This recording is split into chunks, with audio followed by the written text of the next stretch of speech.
ሶስት ነገሮች መምጫቸው አይታወቅም ጊዜያቸው። አንደኛው ሞት መች እንደሚመጣ አይታወቅም። አለ አስፈቅዶ አንኳኩቶ ይመጣል አይመጣም፣ መች እንደሚመጣ አይታወቅም።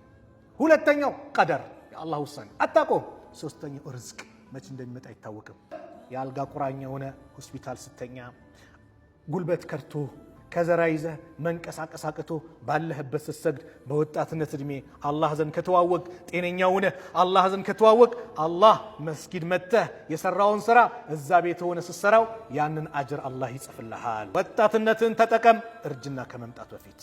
ወጣትነትን ዛሬ የሰራው ስላት፣ ዛሬ መስጊድ የተመላለስክበት እግርህ፣ ዛሬ ኸይር ስራ የሰራህበት ቀብር ሚመነጠራለ ሚቆፈራለ ሚታገዛለ የሆነ መስጊድ ግንባታ አለ ሲባል የተሸከምክበት ትከሻ ነገ ለሽምግልና ያግዛሃል። ኸይር ስራ ሰርተህበታል፣ ነገ ይጠቅመሃል። ዛሬ ተጠቀምበት እርጅና ከመምጣቱ በፊት። ወሲሐተከ ቀብለ ሰቀሚክ ጤንነትን ተጠቀም። ጤንነት ኒዕማ ነው። ሁሌ ዱዓ እናድርግበት።